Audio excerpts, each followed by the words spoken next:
How was your treatment and care when you got to the hospital? I mean, I'd say horrible, but I don't want to like, I can't blame the staff because they had never known me from Adam. I showed up at Brackenridge Hospital. I had never been there in my life. They did not know me. I showed up there. I didn't even have a baby with me. There was no, the midwife didn't come. The police made her stay there because she was told to wait for the police, like an investigator came because of something there's blood everywhere and people have to leave in an ambulance. They like, somebody stays here and talks to the police. So uh they they just had what the ambulance people were saying and what I was saying, and I was like, I had an abruption, my mom had an abruption, I know this is an abruption, I can't stop bleeding.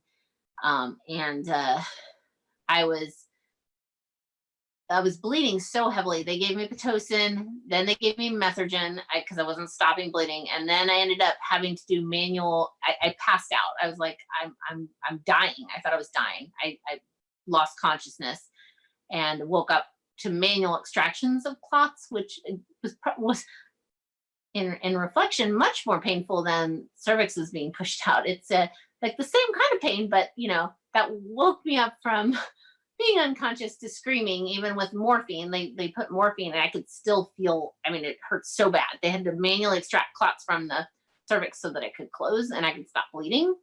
All the clots that I was starting, I guess my body was going into DIC from just the massive hemorrhage. So I was very close to needing a transfusion. Like, they were on the fence. They were like, oh, are we gonna, I was an inch away from getting a transfusion, and that's pretty close to dying, because if you are to the point of needing a transfusion, your chance of dying from hemorrhage are pretty high. But the manual extractions, the Methergen and the Pitocin were enough to slow the bleeding. And at that point, once they got me like stable, then comes the news, oh, that your baby is dead. Like, then comes the news. I'm like, well, I want to see her. I want you to bring her. They're like, well, we can't do that. Not only can we not bring her, you can't go see her because you cannot leave this hospital right now or you will bleed out and die. And medical examiner wants to do an autopsy, so you also can't pick her up from the hospital, and the funeral home can't pick her up from the hospital. And so I'm beside myself because I'm like, okay, my baby died. Well, I still want to see her. Like, I want to hold her. I've known people who've had babies that have died and they were able to spend time with them. I want to spend time with my baby. And it wasn't a possibility. It was just like, sorry. And I remember that for me was where it just began being like, those 3 days were like hell. Like, I just kept losing it. And I mean, yes, I was losing it because I lost my baby, but it was also that, like, I don't know where she is. I have never seen her. I mean, her being delivered and covered in blood was not meeting her. Like, I didn't meet her. I didn't see her face. I don't know where she is. She's gone. Somebody's taking her. They want to cut her up. They want to, it's just like all this thrown at me at once. And I'm like, I just want to like meet her. Like, it's not what's supposed to have happened at all. And yeah, it was 3 days before the medical examiner agreed finally to not do an autopsy and just do like an exam and autopsy the placenta. And but it was several phone calls with her and like begging her to not, I'm like, not do an autopsy because something nefarious happened. It's just like, I want to meet her. I'm like, an autopsy later is one thing, but I haven't even seen her. Like, I don't want, her different yet. I want to be able to see her. It was horrible. I wish that I had at least had that time that most people that lose their baby get with them for the first, for at least a few hours, when they're still newly born. But years later, all those regrets that you have, like, I didn't get to bathe her, or I didn't. It's not that. It's that she didn't get to be my child anymore. She's always a baby, and one that I don't ever get to know and I don't get to hold, and all those little things probably wouldn't have made it that much better. But that's what you fix on in that time is like, well, it would have been better if I could have just, held her, if I could have, but mostly it would have been better if she wouldn't have died. Yeah, all the maternal instincts that we have after a baby of holding your baby, feeding your baby, bathing your baby, all the natural things. Like, yes, there's something about that, like afterwards of that time. So you seen her 3 days later? Yeah. Yeah. Okay. How much time did you get with her? Maybe an hour. They brought her, she had been in some kind of cold storage, but she had not been like embalmed or anything. And she was very discolored from the time, which was hard because it was like, I got a few pictures. I held her.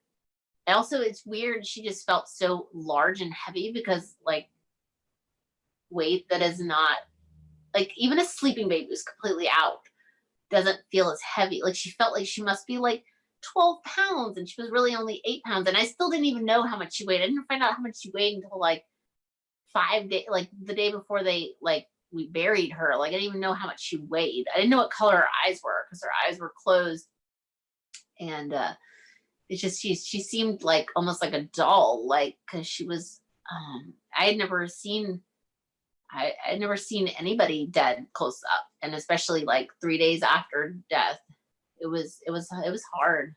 And then when they embalmed her, I got to spend another, maybe it was an hour, half an hour before the funeral with her. But that was weird because she looked totally different when they did the embalming process. Like she didn't look anything like the same. And it was really hard to like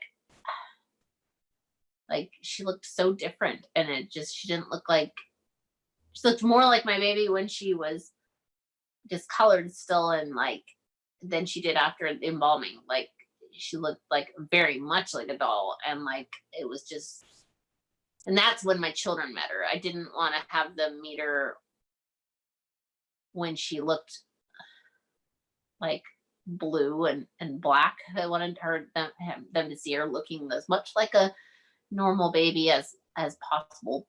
So that hour was them all meeting her and getting to take pictures, and then we had the funeral.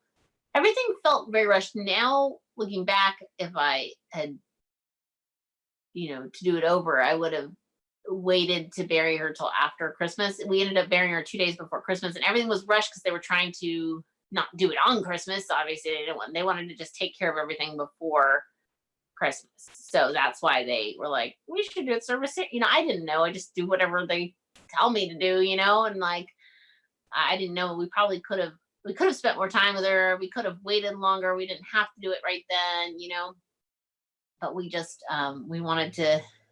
everyone wanted to get it done and then move on to have Christmas. And it was just like, probably why I still don't like Christmas. I still just don't, it's hard. I can't get into it anymore. It's just stressful. I'm like, I would like to get done with this. I don't want to do it. You know what I mean? It's like ruined. I used to be so into Christmas and so into all that. And now it's just,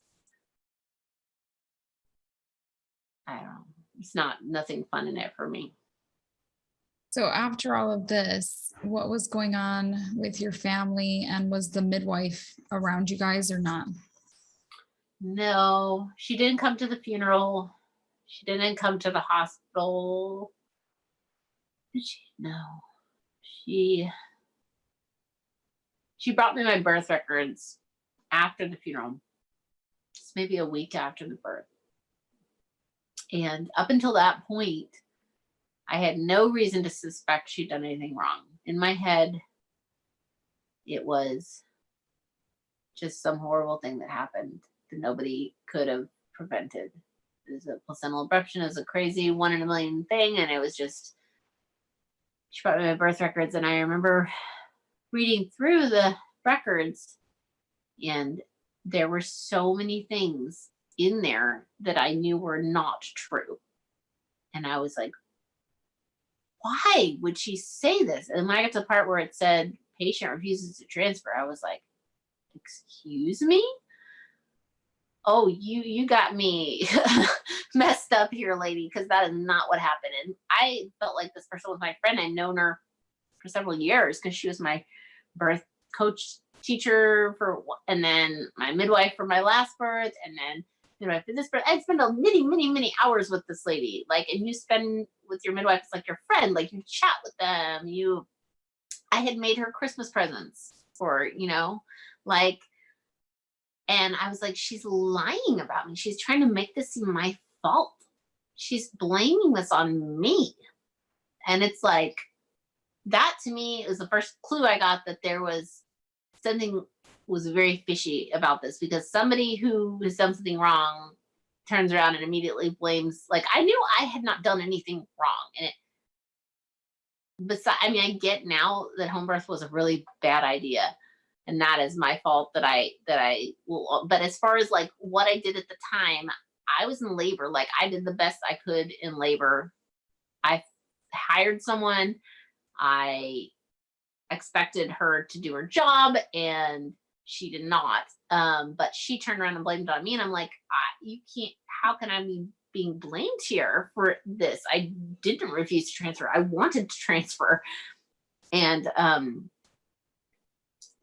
that's when I started just like Googling like home birth and death and stuff. And I stumbled across Dr. Amy's blog at the time, and I started reading stuff there. And then I remember I had a blog back then, and I wrote something in there like that I felt that if I had not had a home birth, my baby would have lived. And I'm sure Dr. Amy probably has like a Google thing that tells her when somebody types in home birth and death, because she immediately found my story. And then I find like 2 days later, my story is on her page. And I'm like, what? And that just started a whole, rabbit hole of discovery, I guess. Oh, yeah, to find out what's really going on that they didn't want us to know about is a whole nother world, but you can't find it unless you're really, really looking really hard. And Right. Dr. Amy's kind of hard to find unless you kind of exactly what you said. You'd have to look up like death and like, and it's like nobody's looking that up. Nobody's looking at pregnancy stuff or birth stuff with death. So it's not like you're Googling that, even like whether in your hospital or home, nobody looks that up when you're pregnant. So yeah, no, that's. Did it make you feel, how did it make you feel to find out you weren't actually alone in this tragedy? I'm sure it made me feel a lot of things at different points. I really didn't, it sounds so naive and stupid. I did not think that healthy babies died at home births prior to my own baby dying. Like, I thought that if a baby died at home birth, something was wrong with that baby, or it was something that could not have been prevented had they been in the hospital. I really, truly believed that. I believed that if a baby died, there was a genetic, a defect, or it was some act of God that, a baby could die in the hospital from exactly the same. I didn't think that hospitals had any benefit. I mean, it really didn't. I was so indoctrinated at that point. All I read was, I thought I was a birth warrior. Like, I knew everything about it. I read it all. But everything that I read said the same thing, was like that the problems are when they mess with the natural things, and that causes a necessary C-section, and that causes death, and that causes all the bad things. And I didn't believe that babies died at home birth. So when I Googled that home birth and death, it was like eye-opening, shocking, paradigm shifting reading for me, because I would have been one of those women who'd been like, oh, your baby died at home birth. What did you do wrong? Or what was wrong with the baby? Or it must have been your provider wasn't really something was wrong with your provider only. And that was where it went first for me, was, okay, must be wrong with my provider. She's a complete idiot. And she was, mind you. But come to find out, lo and behold, over the next few years, and all these other mothers that I met online in real world, she is not the only one. They are mostly idiots. And if they choose to deliver babies at home, the chance of them being an idiot is like 99.9%. So, and that's what it's hard to explain to people, because I know I've been on the other side of it, and I know I probably wouldn't have heard it either had it hadn't been somebody close by to me, somebody that I would truly believe and go, okay, their provider is as good as they get, and yet this is what happened. That baby was completely healthy, and this is what happened.